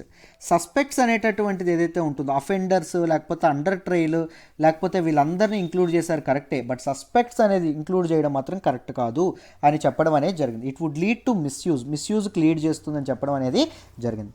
But the committee retain the preamble. కానీ కమిటీ ఆ ప్రియాంబుల్ని మాత్రం రిటైన్ చేయడం అనేది జరిగింది. దానిలో సస్పెక్ట్స్ అనే పేరు మాత్రం ఉంచడం అనేది జరిగిందమ్మా. ఆ పేరు అనేది తప్పకుండా ఉంచడం అనేది జరిగింది. అర్థమైందా? దాంతోపాటు ఈ లెజిస్లేషన్ యొక్క నీడ్ కూడా చాలా ఎక్కువగా ఉంది. DNA టెస్ట్లు అవసరం అని చెప్పి అండ్ ఈ కమిటీ పార్లమెంటరీ కమిటీ ఏదైతే ఉంటుందో అది నిర్ణయించడం అనేది జరిగిందమ్మా. అర్థమైందా? So this is all about this article. Collection of DNA samples will lead to misuse. I hope you understand this article in detail amma. Let me move to the next article. మనం మాట్లాడుకోబోయే next article వచ్చేసి please seeks probe into role of RBI officials in bank scams. Very very important article regarding GS paper 3 అండి. So జాగ్రత్తగా వినండి అమ్మా, ఒక interesting ఆర్టికల్తో రావడం అనేది జరిగింది. సో ఇలాంటి ఆర్టికల్స్ ఏవైతే ఉన్నాయో వీటికి సంబంధించినటువంటి రిలేటెడ్ పాయింట్స్ మెయిన్స్లో కూడా అడగొచ్చు. ఒక ఎగ్జాంపుల్లా మీకు ఉపయోగపడుతుందని ఈజీగా తీసుకున్నాను. ఒకసారి టకటక దీన్ని డిస్కస్ చేద్దాం. చూడండి, రీసెంట్గా ఏం జరిగింది అంటే సుప్రీంకోర్టులో ఒక పిటిషన్ ప్లీ ఏదైతే ఉంటుందో అది వేయడం అనేది జరిగింది. అర్థమైందా? సో ఈ ప్లీ ఏం కోరుకుంటుంది? సుప్రీంకోర్టులో వేసినటువంటి పిటిషన్ ఏదైతే ఉంటుందో ఇది ఏం ఉంటుంది అంటే it seeks CBI investigation into the role of RBI officials ఏవైతే ఉన్నారో RBI అఫీషియల్స్ యొక్క పాత్ర గురించి. దేనిలో అంట RBI అఫీషియల్స్ యొక్క పాత్ర? స్కామ్స్. చాలా స్కామ్లు, బ్యాంక్ స్కామ్లు గట్రా జరిగినాయి కదా. లైక్ కింగ్ ఫిషర్ స్కామ్ మీరు చూసుకున్నా, లేకపోతే బ్యాంక్ ఆఫ్ మహారాష్ట్ర తాలూకు ఇది చూసుకున్నా, లేకపోతే లక్ష్మీ విలాస్ బ్యాంక్ గురించి చూసుకున్నా, లేకపోతే ఎస్ బ్యాంక్ గురించి మీరు చూసుకున్నా, లేకపోతే నీరవ్ మోడీ ఇష్యూ మీరు చూసుకున్నా, ఇన్ని ఇష్యూస్ జరుగుతున్నాయి కదా. దానిలో RBI అఫీషియల్స్ ఒక పాత్ర ఏమీ లేదంటారా? సో దాని మీద ఏమైనా ఇన్వెస్టిగేషన్ చేశారా అని ఒక వ్యక్తి, బీజేపీ లీడర్ ఎవరైతే ఉంటారో ఈయన RTI ఇన్ఫర్మేషన్ వేయడం అనేది జరిగింది. రైట్ టు ఇన్ఫర్మేషన్ యాక్ట్ కింద ఇన్ఫర్మేషన్ సీక్ చేయడం అనేది జరిగింది. ఈయనకి ఒక రిప్లై అనేది రావడం అనేది జరిగింది. ఏంటండి ఆ రిప్లై? ఈ రిప్లైలో ఏం పేర్కొన్నారు అంటే లేదు ఒక్కసారి కూడా ఎటువంటి RBI అఫీషియల్ ఎవరైతే ఉంటారో ఆయన ఎవరు కన్విక్ట్ అవ్వలేదు. ఎవరిని they were never held accountable for these kind of things, these kind of scams అని చెప్పి RTI రిప్లై రావడం అనేది జరిగింది. అర్థమైందా? సో ఈ పిటిషన్ ఏం చెప్పింది అంటే RBI officials involved in direct violation of various acts. RBI taluka officials ఎవరైతే ఉన్నారో వీళ్ళు వేరియస్ యాక్ట్స్ ఏవైతే ఉన్నాయో, వివిధ రకాలైనటువంటి చట్టాలు ఏవైతే ఉన్నాయో వాటిని ఉల్లంఘిస్తూ ఉన్నారు. ఉల్లంఘిస్తూ తర్వాత ఈ నేరస్తులు ఎవరైతే ఉన్నారో, క్రిమినల్స్ ఎవరైతే ఉన్నారో వాళ్ళకి they are making it an easy way to plunder. So ఏం చేస్తూ ఉన్నారు, సో ఈ వీళ్ళు ఎవరైతే ఉన్నారో, దోపిడీ క్రిమినల్స్ ఎవరైతే ఉంటారో వాళ్ళకు ఒక యాక్సెసిబిలిటీ అనేది కల్పిస్తూ ఉన్నారు. అర్థమైందా? సో ఆ విధంగా మీరు ఎందుకు అసలు ఒక్కసారి కూడా ఇది తీసుకోలేదు, ఒక్కసారి కూడా ఇది చేయలేదు? ఐ మీన్ వేరియస్ యాక్ట్స్ ఏవైతే ఉన్నాయో, the petition alleges that RBI officials had involved in direct violation of various acts. ఏంటండి ఆ యాక్ట్స్? ఆర్బీఐ యాక్ట్ కానీ, బ్యాంకింగ్ రెగ్యులేషన్ యాక్ట్ కానీ, మీరు ఎస్బీఐ యాక్ట్ చూసుకుంటే ఎస్బీఐ యాక్ట్ కానీ, ఇలాంటి వాటన్నింటిని అతిక్రమించడం జరుగుతుంది RBI, Reserve Bank of India. And వాటికి ఆల్రెడీ పవర్ అనేది ఇవ్వడం అనేది జరిగింది, రైట్? సో డిఫరెంట్ పవర్స్ అనేవి ఆల్రెడీ టు మానిటర్ చేయడానికి, దాంతోపాటు రెగ్యులేట్ చేయడానికి, దాంతోపాటు సూపర్వైజ్ చేయడానికి, దాంతోపాటు ఆడిట్ చేయడానికి, and direct functioning of the బ్యాంక్కి ఎవరు రెస్పాన్సిబిలిటీ అనేది వహిస్తారో ఆర్బీఐకి వాచ్ డాగ్గా ఉండడం అనేది జరుగుతుంది. అర్థమైందా? ఆర్బీఐ వాచ్ డాగ్గా ఉండడం అనేది జరుగుతుంది. But why can't it be held responsible? మరి అది వాచ్ డాగ్గా అదే సుపీరియర్ అయినప్పుడు, దాని పాలసీసే ముందుకు వెళ్తున్నప్పుడు, ఈ స్కామ్స్ విషయం ఏదైతే ఉంటుందో ఈ స్కామ్స్ విషయంలో కూడా వాళ్ళ పాత్ర తప్పకుండా ఉండాలి కదా. వాళ్ళ నుంచి ఏదైనా తప్పు జరిగితే, జరగకూడనటువంటి తప్పు జరిగితే హూ హెల్డ్ రెస్పాన్సిబుల్? విలువైనటువంటి ప్రజా సొమ్ము ఏదైతే ఉంటుందో, జనాల డబ్బులు ఏవైతే ఉంటాయో అవి కోల్పోవడం అనేది జరుగుతుంది కదా అనేటటువంటి ఇదేదైతే ఉంటుందో అది ఆర్టికల్లో చెప్పడం, ఆ పిటిషన్లో చెప్పడం అనేది జరిగింది. అదే మనం ఈ ఆర్టికల్లో చదువుకుంటాం. అర్థమైందా? సో బ్యాంకింగ్ క్రైసిస్ రాసేటప్పుడు, బ్యాంకింగ్ క్రైసిస్ మీద ఏమైనా ఇది వచ్చినా you can also quote this one అండి. ఇది ఏదైతే ఉందో దీన్ని కూడా మీరు చక్కగా కోట్ చేయొచ్చు. అర్థమైందా? This is all about this article అండి. ఈ ఆర్టికల్ కూడా మీకు డీటెయిల్డ్గా అర్థమైందని అనుకుంటున్నాను. Let me move to the next article అమ్మా. మనం మాట్లాడుకోబోయే నెక్స్ట్ ఆర్టికల్ వచ్చేసి Iran's Rouhani rules out changes to nuclear deal. Very very important article. మనం ఇరాన్ న్యూక్లియర్ డీల్ ఏదైతే ఉంటుందో దాని గురించి చదువుకుంటాం. ఇంటర్నేషనల్ ట్రీటీస్ అండ్ అగ్రిమెంట్స్లో జిఎస్ పేపర్ 2లో మనం చదువుకోవడం అనేది జరుగుతుంది. డీటెయిల్డ్గా ఎక్స్ప్లెయిన్ చేస్తాను ఈ ఆర్టికల్ని. జాగ్రత్తగా వినండి, మీకు క్లియర్గా అర్థమైపోతుంది. ఈ ఆర్టికల్ మీకు అర్థం కావాలంటే మీరు డిఫరెంట్ ఆస్పెక్ట్స్ బ్యాక్గ్రౌండ్ అనేది ఫస్ట్ తెలుసుకోవాలి. మొదట మీరు తెలుసుకోవాల్సింది ఏంటి అంటే uranium enrichment process. Uranium enrichment ఎలా జరుగుతుంది, ఏంటి యురేనియం ఎన్రిచ్మెంట్ అనేది మీరు తెలుసుకోవాలి. చెప్తాను చూడండి. న్యాచురల్ యురేనియం ఏదైతే ఉంటుందో, యురేనియం మనకి ఇదవ్వగానే మామూలుగా యురేనియంలో 2 types ఆఫ్ ఐసోటోప్స్ అనేవి ఉండడం అనేది జరుగుతుంది. ఏంటి 2 types ఆఫ్ ఐసోటోప్స్ అంటే యురేనియం 235, యురేనియం 238. ఇవి 2 ఐసోటోప్స్ అండి. యురేనియం ఎన్రిచ్మెంట్ చేయడం అంటే ఏంటి అంటే యురేనియం 235 యొక్క కాన్సన్ట్రేషన్ పెంచడం, యురేనియం 238 యొక్క కాన్సన్ట్రేషన్ అనేది తగ్గించడం. అర్థమైందా? సో దీని ద్వారా ఎన్రిచ్మెంట్ అనేది చేయడం అనేది జరుగుతుంది. Based upon the concentration of uranium 235 దాని తాలూకు యురేనియం యొక్క అప్లికేషన్స్ ఉండడం అనేది జరుగుతుంది. సపోజ్ నేను చెప్తాను చూడండి. న్యాచురల్ యురేనియం ఏదైతే ఉంటుందో, న్యాచురల్ యురేనియం ఇది అనుకోండి.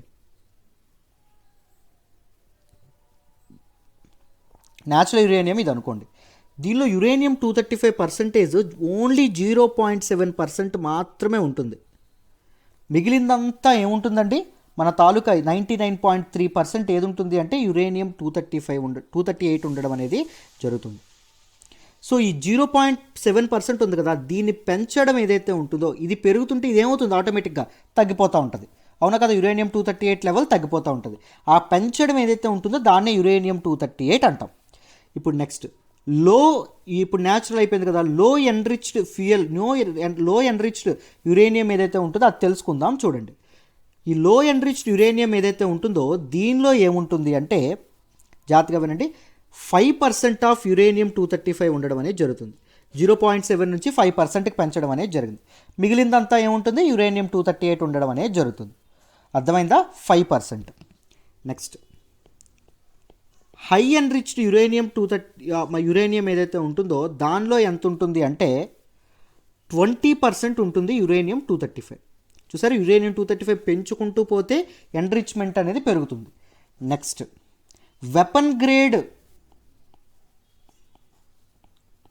యురేనియం ఏదైతే ఉంటుందో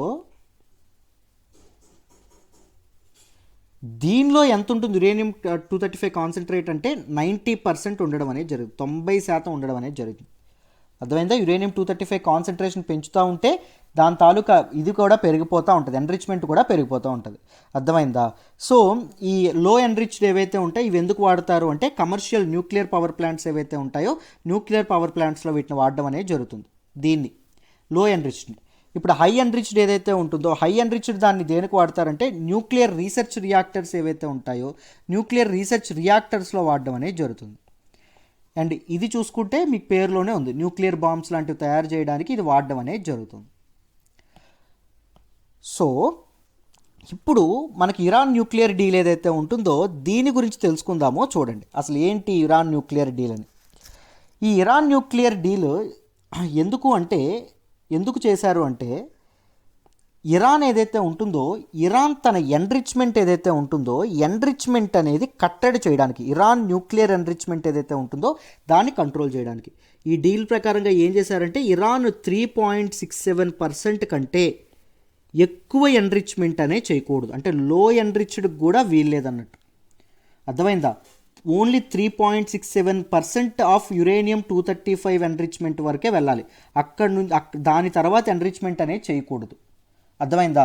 అనేటటువంటి క్యాప్ విధించారు. ఎందుకు అంటే సెక్యూరిటీ థ్రెట్స్ ఏవైతే ఉంటాయో ఒకవేళ పెంచుకుంటూ పోయిందనుకోండి, న్యూక్లియర్ బాంబ్స్ ఏవైతే ఉంటాయో అవి తయారైందనుకోండి గ్లోబల్ సెక్యూరిటీకి గ్లోబల్ పీస్కి థ్రెట్ ఏర్పడుతుంది కదా, అందుకోసం అని చెప్పి. అర్థమైందా? ఇప్పుడైతే ఈ తాలూకా ఇరాన్ న్యూక్లియర్ డీల్ ఏదైతే ఉంటుందో ఇరాన్ న్యూక్లియర్ డీల్ ఎవరి మధ్య జరిగింది ఏంటో చూద్దాము, జాగ్రత్తగా వినండి. దిస్ ఇరాన్ న్యూక్లియర్ డీల్ ఎప్పుడు జరిగింది అంటే 2015లో జరగడం అనేది జరిగింది. ఎవరెవరి మధ్య జరిగిందంటే ఇరాన్ న్యూక్లియర్ డీల్ ఇరాన్ తప్పకుండా ఉంటుంది, మీ అందరికీ తెలుసు. ఇరాన్తో పాటు permanent members of UNS United nations security కౌన్సిల్లో ఉన్నటువంటి 5 పర్మనెంట్ మెంబర్స్ ఎవరైతే ఉంటారో 5 పర్మనెంట్ మెంబర్స్, దాంతోపాటు జర్మనీ ఒకటి ఎక్స్ట్రా, ఇవన్నీ కలిసి ఏం జరిగింది, ఈ ప్యాక్ట్ చేసుకోవడం అనేది ఇరాన్ న్యూక్లియర్ డీల్ అగ్రిమెంట్ ఏదైతే ఉంటుందో దాన్ని చేసుకోవడం అనేది జరిగింది. పర్మనెంట్ మెంబర్స్ ఏంటండి? 5 పర్మనెంట్ మెంబర్స్ తెలుసు కదా మీ అందరికీ, USA, UK, France, China, Russia. ఈ 5 యుఎన్ఎస్సిలో యునైటెడ్ నేషన్స్ సెక్యూరిటీ కౌన్సిల్లో ఐక్యరాజ్య సమితి భద్రతా మండలిలో 5 పర్మనెంట్ సభ్యులు, శాశ్వత సభ్య దేశాలు ఏవైతే ఉంటాయో అవి ఇవి. అర్థమైందా? సో ఇరాన్ న్యూక్లియర్ డీల్ ఏదైతే ఉంటుందో ఇరాన్ న్యూక్లియర్ డీల్ యొక్క ఒరిజినల్ నేమ్ ఏంటి, ఇది ఒరిజినల్ నేమ్ ఏంటి, formally noun as joint comprehensive plan of action, JCPOA అని చెప్పి దాన్ని అనడం అనేది జరుగుతుంది. ఇరాన్ న్యూక్లియర్ డీల్ని పిలవడం అనేది జరుగుతుంది. ఈ డీల్ ప్రకారంగా Iran has agreed to curb it's nuclear activity, nuclear enrichment nuclear activity ఏదైతే ఉంటుందో దీన్ని నేను ఇది చేస్తాను అని చెప్పడం అనేది జరిగిందండి. ఈ న్యూక్లియర్ యాక్టివిటీ ఏదైతే ఉంటుందో దీన్ని నేను కంట్రోల్లో ఉంచుతాను అని చెప్పడం అనేది జరిగింది. In lifting the sanctions and access global trade. ముందు ఏం జరిగింది, ఇది ఎన్రిచ్మెంట్ పెంచుకుంటూ వెళ్ళిపోతుంది అని చెప్పి ప్రపంచ దేశాలన్నీ ఏం చేశాయంటే ఇరాన్ మీద ఆంక్షలు విధించడం అనేది జరిగింది. సో ఈ ఆంక్షల వల్ల most of the sanctions are economic sanctions, మీ అందరికీ తెలుసు. అంటే వీళ్ళ నుంచి ట్రేడ్ అనేది కట్ చేసుకోవడం కానీ ఇవన్నీ. Being a huge producer of oil and reserves అనేవి ఎక్కువగా ఉంటాయి కదా ఇరాన్లో. సో ప్రొడ్యూస్ చేసినప్పటికీ కొనుక్కునే వాళ్ళు ఎవరు లేరు, ఎందుకు, because of this sanctions. So Iran చాలా నష్టపోవడం అనేది జరిగింది. సో మొత్తానికి ఇదేదైతే ఉంటుందో దీన్ని కంట్రోల్లో తీసుకురావడానికి మేము ఎకనామిక్ శాంక్షన్స్ ఎత్తేస్తాము, దానికి బదులుగా ఇరాన్ నువ్వేం చేయాలంటే నీ తాలూకా న్యూక్లియర్ యాక్టివిటీ ఏదైతే ఉంటుందో అది కట్టడి చేయాలి. ఎన్రిచ్మెంట్ ఏదైతే ఉంటుందో ఎన్రిచ్మెంట్ ఓన్లీ 3.67% ఆఫ్ యురేనియం 235 ఏదైతే ఉంటుందో దీనికి నువ్వు కట్టడి చేయాలి. క్లియర్, ఫెయిర్లీ సింపుల్ అని చెప్పి డీల్ చేసుకోవడం అనేది జరిగిందమ్మా. ఇరాన్ న్యూక్లియర్ డీల్ చేసుకోవడం అనేది జరిగింది. ఎవరెవరి మధ్య జరిగిందో కూడా నేను చెప్పాను. అయితే ఈ డీల్లో ఏం చేశారు అంటే ఇంకొక క్లాజ్ ఏంటంటే ఇరాన్ న్యూక్లియర్ డీల్ ఏదైతే ఉందో దీనిలో భాగంగా ఇరాన్లో ఉంటున్న న్యూక్లియర్ రియాక్టర్స్ ఏవైతే ఉంటాయో వాటిని ఇన్స్పెక్ట్ చేయడానికి ఇంటర్నేషనల్ కమ్యూనిటీ నుంచి ఇన్స్పెక్టర్స్ ఎవరైతే ఉంటారో వాళ్ళని కూడా ఇరాన్ అనేది ఎలో చేయాలి అనేటటువంటి ఇదేదైతే ఉంటుందో అది కూడా తీసుకురావడం అనేది జరిగింది. ఈ డీల్ అనేది 2013 నుంచి ఇంటెన్స్ డిస్కషన్స్ అయిన తర్వాత 2015లో ఫైనలైజ్ అవ్వడం అనేది జరిగిందండి. అర్థమైందా? ఫైనలైజ్ అవ్వడం అనేది జరిగింది. అయితే ఏం జరిగింది, 2018లో ట్రంప్, మీ అందరికీ తెలుసు ట్రంప్ ఫాలో అయింది ఏంటి, ఎగ్జిట్ ప్లాన్. సో చాలా వాటి నుంచి ట్రంప్ ఎగ్జిట్ అయిపోవడం అనేది జరిగింది. మీరు WHO చూసుకున్నా లేకపోతే యునెస్కో చూసుకున్నా WHO కానీ, యునెస్కో కానీ, లేకపోతే ప్యారిస్ అకార్డ్ చూసుకున్న, ప్యారిస్ క్లైమేట్ అగ్రిమెంట్ ఏదైతే ఉంటుందో అది చూసుకున్న, సో ఇలాంటి వాటి నుంచి మల్టీలాటరల్ దీని నుంచి బయటకు వచ్చేయడం అనేది జరిగింది. అలాగే మన తాలూకా ఇరాన్ న్యూక్లియర్ డీల్ ఏదైతే ఉంటుందో ఇరాన్ న్యూక్లియర్ డీల్ నుంచి కూడా మన ట్రంప్ బయటకు వచ్చాడు, యుఎస్ అనేది బయటకు వచ్చేయడం అనేది జరిగింది అండర్ ట్రంప్ అడ్మినిస్ట్రేషన్. అర్థమైందా? సో యుఎస్ అనేది దాని తర్వాత ఏం చేసింది, ఇరాన్ మీద మ్యాక్సిమం ప్రెజర్ పాలసీ ఏదైతే ఉంటుందో మ్యాక్సిమం ప్రెజర్ పాలసీ అనేది ఫాలో అవ్వడం అనేది జరిగింది. ఇరాన్ మీద చాలా చాలా ఎకనామిక్ ప్రెజర్, చాలా చాలా పొలిటికల్ ప్రెజర్ పెట్టడం అనేది జరిగిందమ్మా ట్రంప్. అర్థమైందా? ఈ మ్యాక్సిమం ప్రెజర్ పాలసీ. నా ఇప్పుడు చూడండి అమ్మ, సో ట్రంప్ ఎప్పుడైతే బయటకు వెళ్ళిపోయారో మన తాలూకు ఇరాన్ ఏం చేసింది అంటే, అది మరి నేను ఇరాన్ న్యూక్లియర్ డీల్తో నేనెందుకు కంప్లై అవ్వాలి, సో ఆ రూల్స్తో నేనెందుకు కట్టుబడి ఉండాలి, no I will increase my enrichment, nuclear activity ఏదైతే ఉంటుందో అది నేను కూడా పెంచుతానని చెప్పి అది న్యూక్లియర్ యాక్టివిటీ ఏదైతే ఉంటుందో దాన్ని పెంచేయడం అనేది జరిగిందమ్మ. అర్థమైందా? న్యూక్లియర్ యాక్టివిటీ అనేది పెంచింది. ఎందుకంటే బయటకు వెళ్ళిపోవడమే కాకుండా ఇరాన్ మీద చాలా ఎకనామిక్ శాంక్షన్స్ ఏవైతే ఉంటాయో, ఆయిల్ ఇండస్ట్రీకి సంబంధించిన శాంక్షన్స్ ఏవైతే ఉంటాయో అవి ఇంపోజ్ చేయడం అనేది జరిగింది ట్రంప్. అర్థమైందా? సో మ్యాక్సిమం ప్రెజర్ పాలసీ చేయడం అనేది జరిగింది. ఇప్పుడు ఇరాన్ ఏం చేసింది, తన తాలూకు ఇదేదైతే ఉంటుందో దాన్ని పెట్టడం అనేది జరిగింది. అర్థమైందా? This is all about Iran nuclear deal. Background మీకు అర్థమైందని అనుకుంటున్నాను. ఇప్పుడు న్యూస్లోకి ఎందుకు వచ్చింది అంటే, మన తాలూకా America president, US president background ఇక్కడ రీసెంట్ బ్యాక్గ్రౌండ్ చూడండి. యుఎస్ ప్రెసిడెంట్ ఎవరు కొత్తగా వచ్చారు, జో బైడెన్ వచ్చారు. ఈ జో బైడెన్ ఏం ప్రకటించారు అంటే, he is willing to rejoin in మన తాలూకు Iran nuclear deal. Iran nuclear డీల్లో రీజాయిన్ అవ్వాలని చెప్పి అనుకుంటున్నారు. అర్థమైందా? కానీ ఇదేం చేద్దాం అనుకుంటున్నాడు అంటే, ఇరాను కంప్లైంట్స్ పాత రూల్స్ ఏవైతే ఉంటాయో, మీరు రీజాయిన్ అవ్వాలంటే మీరు ఏం చేయాలి అంటే, రీజాయిన్ అవ్వాలంటే మీరు చేయాల్సిందంతా ఏంటి అంటే, మొదట రూల్స్ ఏవైతే ఉంటాయో రూల్స్ ఫాలో అవ్వాలి. మీరు ఇప్పుడు రూల్స్ అతిక్రమిస్తున్నారు, ట్రంప్ బయటకు వచ్చేసిన తర్వాత రూల్స్ ఒకటి ఫాలో అవ్వాలి. రెండవది ఏంటంటే, ఇరాన్ న్యూక్లియర్ డీల్లో పెట్టినటువంటి రూల్స్ అమ్మ. దాంతోపాటు రెండవది ఏంటి అంటే, మేము కొత్త రూల్స్ ఏవైతే ఉంటాయో, న్యూ రూల్స్ ఏవైతే ఉంటాయో అవి యాడ్ చేస్తాం. అండ్ ఓన్లీ న్యూక్లియర్ యాక్టివిటీకి మాత్రమే ఇది అవ్వడం కాదు, బ్యాలిస్టిక్ మిసైల్స్, ఈ మిసైల్స్, ఆ మిసైల్స్ ఏవైతే ఉంటాయో వాటికి కూడా దీన్ని ఎక్స్టెండ్ చేస్తాం, ఈ ఇరాన్ న్యూక్లియర్ డీల్ని ఎక్స్టెండ్ చేస్తామని చెప్పడం అనేది జరిగింది. అండ్ మన తాలూకా సౌదీ అరేబియా, మీ అందరికీ తెలిసే ఉంటుంది, మిడిల్ ఈస్ట్ రీజియన్లో సౌదీ అరేబియా ఏదైతే ఉంటుందో, Saudi Arabia is a staunch rival of Iran. ఇరాన్కి సౌదీ అరేబియాకి అస్సలు పడదు. సో సౌదీ అరేబియా కూడా ఇరాన్ న్యూక్లియర్ డీల్లో జాయిన్ అవుదాం అనుకుంటుంది. It's seeking a new role, ఒక కొత్త రోల్ తీసుకోవాలని చెప్పి తాపత్రయపడుతుంది. సో దీనికి సంబంధించి మన తాలూకా ఇరాన్ ఎవరైతే ఉన్నారో, ప్రెసిడెంట్ ఎవరైతే ఉన్నారో ఆయన ఒక మాట అన్నారండి. ఏమన్నారు అంటే, దీనిలో ఇరాన్ న్యూక్లియర్ డీల్ ఏదైతే ఉంటుందో ఇరాన్ న్యూక్లియర్ డీల్లో ఎటువంటి కొత్త రూల్స్ తెచ్చేటటువంటి ఆస్కారమే లేదు. న్యూ రూల్స్కి అసలు మేము ఛాన్సే ఇవ్వం. దాంతోపాటు we don't want any new members, కొత్త మెంబర్స్ కూడా అక్కర్లేదు. ఇది ఎవరికి సమాధానం? సౌదీ అరేబియాకి చెప్పడం అనేది జరిగింది. అర్థమైందా? సో ఇది ఏదైతే ఉంటుందో ఇప్పుడు నేను చెప్పిందంతా న్యూస్లోకి రావడం అనేది జరిగిందండి. అందుకే మీకు ఇరాన్ న్యూక్లియర్ డీల్ యొక్క బ్యాక్గ్రౌండ్ నుంచి న్యూక్లియర్ ఎన్రిచ్మెంట్ అంటే ఏంటి ఇవన్నీ చెప్పడం అనేది జరిగింది. ఐ హోప్ మీ అందరికీ ఈ ఆర్టికల్ ఇన్ డీటెయిల్ అర్థమైందనే అనుకుంటున్నాను. రైట్? సో ఇది చాలా చాలా ఇంపార్టెంట్. ఇంటర్నేషనల్ రిలేషన్స్లో Iran nuclear deal has is very different and very very important ఇదండి పొజిషన్ ఉండడం అనేది జరిగింది. సో దీని గురించి కాంప్రహెన్సివ్గా చదువుకోవాలి. రైట్? సో మీ అందరికీ అర్థమైందని అనుకుంటున్నాను. Let me move to the next article అమ్మ. మనం మాట్లాడుకోబోయే నెక్స్ట్ ఆర్టికల్ వచ్చేసి US extends New START nuclear treaty with Russia. మనం రీసెంట్గా ఏం మాట్లాడుకున్నాం, మన తాలూకా పుతిన్ ఎవరైతే ఉంటారో Putin New START nuclear treaty ఏదైతే ఉంటుందో అది ఎక్స్టెన్షన్ కోసం ఒక లెజిస్లేషన్ పాస్ చేయడం అనేది జరిగింది. అది ఎక్స్పైర్ అయిపోతుంది కాబట్టి ఈ సంవత్సరం నుంచి. సో అది ఎక్స్టెన్షన్ కోసం ఒక లెజిస్లేషన్ అనేది పాస్ చేయడం అనేది జరిగింది, ఒక చట్టం చేయడం అనేది జరిగింది. సో ఆ చట్టాన్ని మన తాలూకా యుఎస్ ఏదైతే ఉంటుందో యుఎస్ ఈరోజు ఇది చేయడం అనేది జరిగిందండి. యుఎస్ కూడా దాన్ని ఇది చేయడం అనేది జరిగింది. మేము కూడా కంటిన్యూ అవుతున్నాం. బైడెన్ అడ్మినిస్ట్రేషన్ దానికి టిక్ మార్క్ పెట్టింది. సో చూద్దాం వీటన్నింటి గురించి, what is this new START nuclear treaty అంటే ఏంటి, వీటన్నింటి గురించి తెలుసుకుందాం. జాగ్రత్తగా వినండి. సో మనం దీన్ని దేనిలో మాట్లాడుకుంటాం, జిఎస్ పేపర్ 2లో మనం మాట్లాడుకోవడం అనేది జరుగుతుంది. ఏ టాపిక్లో మాట్లాడుకుంటాం, ఇంటర్నేషనల్ రిలేషన్స్, ఇంటర్నేషనల్ ట్రీటీస్లో ముఖ్యంగా మాట్లాడుకోవడం అనేది జరుగుతుంది. నెక్స్ట్ చూడండి, ఈ ఆర్టికల్ని డీటెయిల్గా డిస్కస్ చేద్దాం. ఈ ఆర్టికల్ మీకు అర్థం కావాలంటే మీకు కొంత బ్యాక్గ్రౌండ్ అనేది తెలియాలి. ఏంటా బ్యాక్గ్రౌండ్ అంటే న్యూ స్టార్ట్ ట్రీటీ అంటే ఏంటో ఫస్ట్ మీరు ప్రిలిమ్స్ లెవెల్ ఫ్యాక్ట్స్ కూడా అర్థం చేసుకోవాలి, దాంతోపాటు దాని బ్యాక్గ్రౌండ్ కూడా మీకు తెలియాలి. సో జాగ్రత్తగా ఈ న్యూ స్టార్ట్ ట్రీటీ ఏదైతే ఉంటుందో దీని గురించి కొన్ని ఫ్యాక్ట్స్ తెలుసుకుందాం. చూడండి, it is A treaty between cold war partners అయినటువంటి యూఎస్ఏ, కోల్డ్ వార్ రైవల్స్ అయినటువంటి యూఎస్ఏ, దాంతోపాటు రష్యా, ఈ రెండింటి మధ్య జరిగినటువంటి ఒక ట్రీటీ అండి.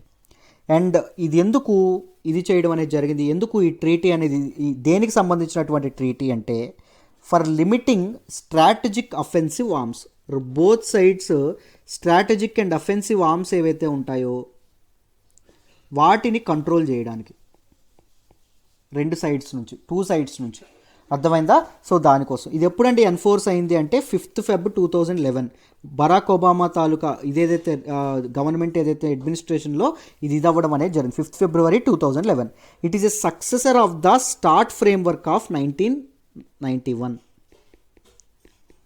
స్టార్ట్ ఫ్రేమ్వర్క్ ఏదైతే ఉంటుందో 1991లో చేసింది, at the end of cold war ఇది ఇచ్చేయడం అనేది జరిగింది. దీనిలో భాగంగా ఏం చేశారు, బోత్ సైడ్స్ మన తాలూకా యూఎస్ అండ్ దాంతోపాటు రష్యా ఏదైతే ఉంటుందో both sides 1600 strategic delivery vehicles ఏవైతే ఉంటాయో వాటికి మాత్రమే పరిమితం అవ్వాలి, అంతకంటే ఎక్కువ ప్రొక్యూర్ చేసుకోకూడదు, అంతకంటే ఎక్కువ మొబిలైజ్ చేసుకోకూడదు. అండ్ దాంతోపాటు 6000 వార్ హెడ్స్ ఏవైతే ఉంటాయో వార్ హెడ్స్, అంతకు మించి ఎక్కువ వీళ్ళు తమ తాలూకా ఇదేదైతే మిలిటరీ స్ట్రెంత్ ఏదైతే ఉంటుందో దాన్ని పెంచుకోకూడదు. అర్థమైందా? సో ఏం జరుగుతుంది, ఇది పెంచింది అనుకోండి, దీని తాలూకా రైవల్ ఏదైతే ఉంటుందో అది కూడా పెంచుకుంటూ వెళ్ళిపోతుంది, అది పెంచితే మళ్ళీ ఇది కూడా పెంచుకుంటూ వెళ్ళిపోతుంది. దీన్నే ఏమంటామంటే ఆర్మ్స్ రేస్ అంటాం. సో ఈ ఆర్మ్స్ రేస్ ఏదైతే ఉంటుందో దీన్ని కంట్రోల్ చేయడానికి, ఈ ఆర్మ్స్ అనేవి పెరిగిపోతే ఏం జరుగుతుంది, ఆయుధాలు పెరిగిపోతాయి, అహింసకి వైలెన్స్కి దారితీయడం అనేది జరుగుతుంది. దట్ ఈజ్ ఈ థ్రెట్ టు గ్లోబల్ పీస్. అందుకోసం అని చెప్పి ఇది ఏదైతే ఉంటుందో దీన్ని చేసుకోవడం అనేది, ఇది చేయడం అనేది జరిగిందండి. అర్థమైందా? రైట్. అండ్ ఇప్పుడు మన తాలూకా ఈ న్యూ స్టార్ట్ ట్రీటీ ఏదైతే ఉంటుందో ఇది ఎంత క్యాప్ విధించింది అంటే ఓన్లీ 15 ఆపరేషనల్ వార్ హెడ్స్ మాత్రమే. స్టార్ట్ ట్రీటీ ఏదైతే ఉంటుందో అది ఎంత క్యాప్, 6000 వార్ హెడ్స్ మాత్రమే. అయితే ఇప్పుడు 1550 ఆపరేషనల్ వార్ హెడ్స్ మాత్రమే క్యాప్ పెట్టడం అనేది జరిగింది. అంతకు మాత్రమే మొబిలైజ్ చేయాలి, అంతకుమంటే ఎక్కువ ప్రొక్యూర్ చేసుకోకూడదు అని. అర్థమైందా? ఇది ఎప్పుడు ల్యాప్స్ అయిపోతుంది అంటే February 2011లో ల్యాప్స్ అవ్వబోవడం అనేది జరుగుతుందండి. ఒకవేళ ఎక్స్టెండ్ కాకపోతే ల్యాప్స్ అయిపోవడం అనేది జరుగుతుంది. మీ అందరికీ ఇక్కడ వరకు ఈ న్యూ స్టార్ట్ ట్రీటీ అంటే ఏంటి, ఎందుకు చేశారు, ఇవన్నీ అర్థమయ్యాయనే అనుకుంటున్నాను. అర్థమైందా? సో జో బైడెన్ ఇప్పుడు న్యూస్లోకి ఎందుకు వచ్చింది, యుఎస్ ప్రెసిడెంట్ అయినటువంటి Joe Biden he extended the New START nuclear treaty with Russia by 5 years. 5 ఏళ్ల పాటు ఎక్స్టెండ్ చేయడం అనేది జరిగింది. And he said in his administration a notification ఇచ్చింది అంటే they are hoping to prevent an arms race అనేవి prevent చేయడానికి కట్టుబడి ఉన్నాము అనేటటువంటి దీంతో, అండ్ గ్లోబల్ సెక్యూరిటీని ఇది స్ట్రెంథన్ చేయడానికి కట్టుబడి ఉన్నాము అనేటటువంటి దీంతో ఇది చేయడం అనేది జరిగిందాము. అర్థమైందా? రైట్. సో మన తాలూకా ట్రంప్ అడ్మినిస్ట్రేషన్ ఏదైతే ఉంటుందో ట్రంప్ మాస్కో మన తాలూకా రష్యాతో జరిగినటువంటి అగ్రిమెంట్స్ అన్నింటి నుంచి ఎగ్జిట్ అయిపోవడం అనేది జరిగింది. ఆ అగ్రిమెంట్స్ అన్ని క్యాన్సిల్ చేసి అగ్రిమెంట్స్ నుంచి బయటకు వచ్చేయడం అనేది జరిగిందాము. కానీ ఈ న్యూ స్టార్ట్ ట్రీటీ ఏదైతే ఉంటుందో ఈ ఫిబ్రవరిలో ఎక్స్పైర్ అవ్వడం వల్ల మన బైడెన్ గవర్నమెంట్ వచ్చి దీన్ని కంటిన్యూ చేయడం అనేది జరిగింది. అర్థమైందా? Right. So this is very very important article. So జాగ్రత్తగా మీకు మొన్న కూడా నేను డిస్కస్ చేశాను ఆల్రెడీ, మళ్ళీ మీకు రివిజన్లా ఉంటుందని మళ్ళీ బ్యాక్గ్రౌండ్ నుంచి చెప్పాను. ఈ ఆర్టికల్ కూడా మీకు అర్థమైందని అనుకుంటున్నాను. Let me move to the next article అమ్మ. మనం మాట్లాడుకోబోయే నెక్స్ట్ ఆర్టికల్ వచ్చేసి Sri Lanka's ECT move unilateral Japan అండం అనేది జరిగింది. Very very important article regarding GS paper 2. బ్యాక్గ్రౌండ్తో సహా దీన్ని డీటెయిల్గా ఎక్స్ప్లెయిన్ చేస్తాను, జాగ్రత్తగా వినండి. రీసెంట్గా 2019లో ఏం జరిగింది అంటే 3 కంట్రీస్ అయినటువంటి శ్రీలంక, ఇండియా అండ్ జపాన్ ఏవైతే ఉన్నాయో జపాన్ ఒక అగ్రిమెంట్, 3 కలిపి ఒక అగ్రిమెంట్ చేసుకోవడం అనేది జరిగింది. ఈ అగ్రిమెంట్ ఏంటి అంటే కొలంబో పోర్ట్ ఏదైతే ఉంటుందో కొలంబో పోర్ట్లో ఉండేటటువంటి ఈస్ట్ కంటైనర్ టెర్మినల్ ఏదైతే ఉంటుందో ఈస్ట్ కంటైనర్ టెర్మినల్ యొక్క డెవలప్మెంట్ ముగ్గురం కలిసి చేస్తాము అనేటటువంటి దీంతో ఇది చేయడం అనేది జరిగిందమ్మ. ఈ డెవలప్మెంట్ గురించి ఏం చేశారు అంటే they are starting a company. ఒక చిన్న కంపెనీ లాంటిది ఒకటి, ఒక ఆర్గనైజేషన్ లేదా ఒక ఇన్స్టిట్యూషన్ లాంటిది పెట్టబోతున్నారు. ఈ కంపెనీలో చూడండి 51% స్టేక్ ఎవరిది అంటే శ్రీలంకన్ పోర్ట్స్ అథారిటీ ఏదైతే ఉంటుందో శ్రీలంకన్ పోర్ట్స్ అథారిటీది, సింపుల్గా శ్రీలంక అనుకుందాం. అండ్ దీనిలో 49% షేర్ ఎవరిది అంటే బోత్ మన తాలూకా జపాన్ ఏదైతే ఉంటుందో జపాన్, దాంతోపాటు ఇండియా ఏదైతే ఉంటుందో ఇండియా. గుర్తుపెట్టుకోండి, ఇది దేనికోసం, ఈ కంపెనీ డెవలప్మెంట్ కోసం. ఆ టెర్మినల్ ఏదైతే ఉంటుందో, ఈస్ట్ కంటైనర్ టెర్మినల్ ఏదైతే ఉంటుందో దాని తాలూకా దీనికోసం. అర్థమైందా? These 3 countries will jointly build the east container terminal at the port of Colombo. అర్థమైందా? రైట్. ఈ అగ్రిమెంట్ ప్రకారం 100% ఓనర్షిప్ ఎవరి చేతుల్లో ఉంటుంది? ఈ పోర్ట్ యొక్క 100% ఓనర్షిప్ శ్రీలంకన్ పోర్ట్స్ అథారిటీ ఏదైతే ఉంటుందో పోర్ట్స్ అథారిటీ చేతుల్లో ఉండడం అనేది జరుగుతుందండి. అర్థమైందా? బట్ టెర్మినల్ ఆపరేషన్స్ కంపెనీ ఏదైతే ఉంటుందో, టెర్మినల్ ఆపరేషన్స్ కంపెనీ ఏదైతే ఉంటుందో, అంటే దీని తాలూకు ఆపరేషన్ అండ్ మెయింటెనెన్స్కి ఏర్పాటు చేసినటువంటి కంపెనీ ఏదైతే ఉంటుందో దీనిలో మాత్రం 51% షేర్ శ్రీలంకకి అండ్ మనకి 49% షేర్ ఎవరికి ఉంటుంది? బోత్ జపాన్ అండ్ ఇండియాకి కలిపి ఉండడం అనేది జరుగుతుంది. అర్థమైందా? దాంతోపాటు Japan is likely to provide 40 సంవత్సరాల పాటు ఒక సాఫ్ట్ లోన్ అనేది, ఒక సింపుల్ లోన్ అనేది కూడా ఇది చేయాలనుకుంటున్నారు విత్ జస్ట్ 0.1% ఇంట్రెస్ట్. ఎందుకు అంటే ఈ పోర్ట్ యొక్క డెవలప్మెంట్కి. అర్థమైందా?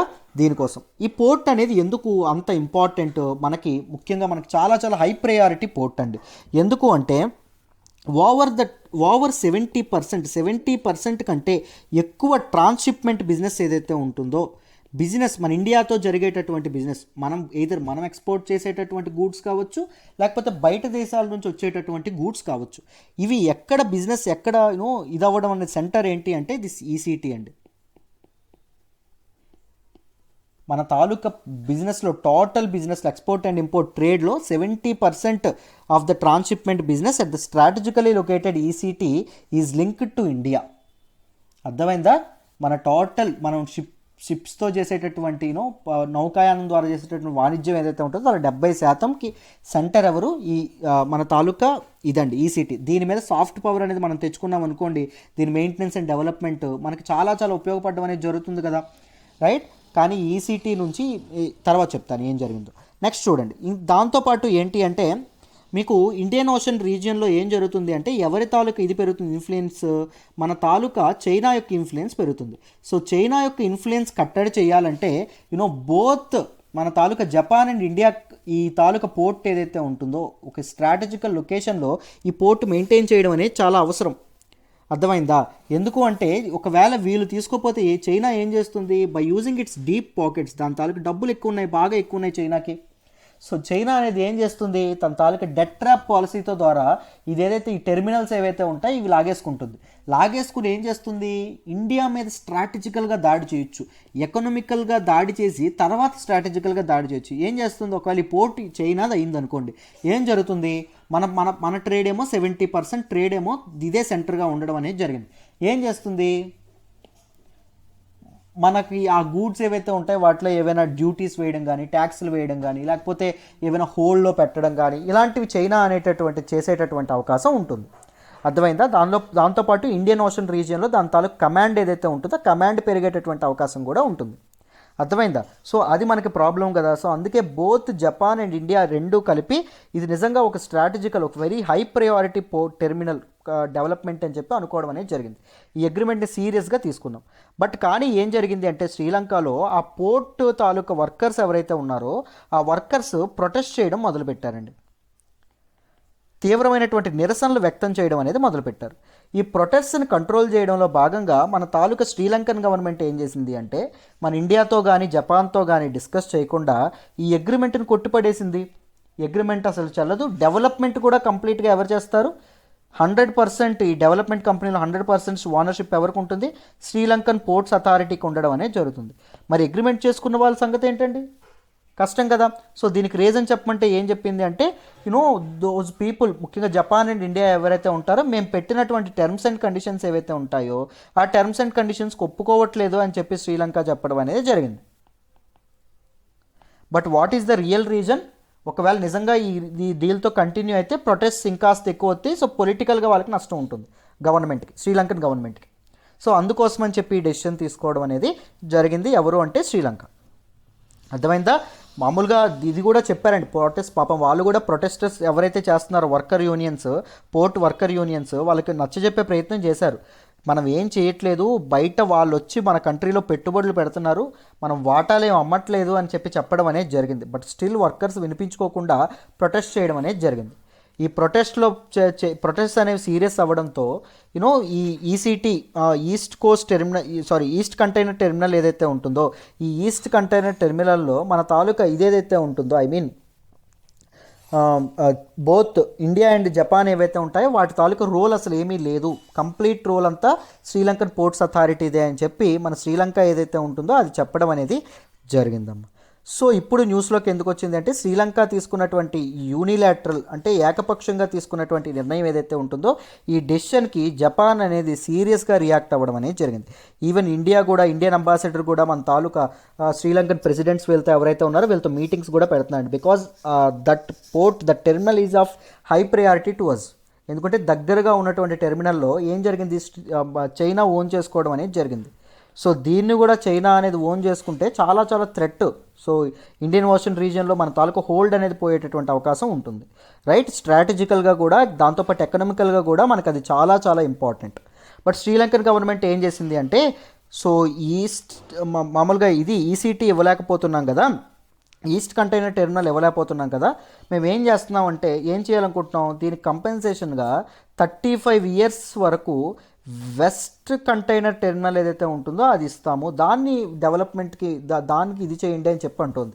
బట్ వెస్ట్ కంటైనర్ టెర్మినల్ కంటే మనకి ఎకనామికల్గా ఈస్ట్ కంటైనర్ టెర్మినల్ ఏదైతే ఉంటుందో అది మనకి చాలా important, is of high priority for both India and Japan. But Sri Lanka అనేది అది చేయకపోవడం వల్ల ఆ టాక్స్ అనేవి ఫెయిల్ అవ్వడం అనేది జరుగుతుంది. అర్థమైందా? This is all about this article. ఈ ఆర్టికల్ కూడా మీకు ఇన్ డీటెయిల్ అర్థమైందనే అనుకుంటున్నానమ్మా. So this is all about today's Hindu analysis అమ్మా. ఈరోజు హిందూ అనాలిసిస్ కూడా మీకు డీటెయిల్డ్గా అర్థమైందని అనుకుంటున్నాను. చక్కగా మనం కరెంట్ అఫైర్స్ ప్రిలిమ్స్ బూస్టర్ అనేది లాంచ్ చేసాము. మీకు చాలా చాలా వాల్యూ ఎడిషన్ ఉంటుంది. ఫీజు ఎంత అంటే కేవలం 10,000 రూపాయలు మాత్రమే. ఈ 10,000 రూపాయలు మీరు 2 నెలల్లో 5,000 చొప్పున కట్టచ్చు. మీకు ఏమొస్తాయి అంటే డైలీ హిందూ అనాలిసిస్ అనేది రావడం అనేది జరుగుతుంది. హిందూ అనాలిసిస్ యొక్క హ్యాండ్ రిటర్న్ పీడిఎఫ్ అనేది వస్తుంది. దాంతోపాటు ఎడిటోరియల్ అనాలిసిస్ కూడా మీకు రావడం అనేది జరుగుతుంది. దాంతోపాటు 2020 యొక్క కరెంట్ అఫైర్స్ ఏవైతే ఉంటాయో, అంటే 2020 జూన్ 2020 నుంచి మీకు మే 2021 వరకు కాంప్రహెన్సివ్గా కరెంట్ అఫైర్స్ అనేవి డీటెయిల్డ్గా కవర్ చేయడం అనేది జరుగుతుంది. మీకు చాలా చాలా వాల్యూ ఎడిషన్ ఉంటుంది, ఉపయోగించుకోవాలి. కానీ అండ్ దీని తర్వాత మామూలు కరెంట్ అఫైర్స్లో కూడా మీరు ఇది అవుతారు. సో 10,000కి మీకు లైఫ్ టైం వ్యాలిడిటీతో మేము అందిస్తున్నామండి. లైఫ్ టైం వ్యాలిడిటీతో మీకు చక్కగా ఇవన్నీ రావడం అనేది జరుగుతుంది. ఆలోచించి వైజ్ డెసిషన్ తీసుకోండి. మీకు చాలా చాలా వాల్యూ ఎడిషన్ ఉంటుంది. అస్సలు లేట్ చేయమాకండి. అసలు డోంట్ టేక్ ఎనీ ఛాన్స్. నన్ను నమ్మండి, మీకు చాలా వాల్యూ ఎడిషన్ ఉంటుంది. మీరు చాలా చాలా సాటిస్ఫై అవుతారు. So contact this number and join right now. Thank you so much అండి. ఇలాగే లైక్ చేస్తూ ఉండండి, ఇలాగే కామెంట్ చేస్తూ ఉండండి అండ్ ఇలాగే సపోర్ట్ చేస్తూ ఉండండి. Thank you so much.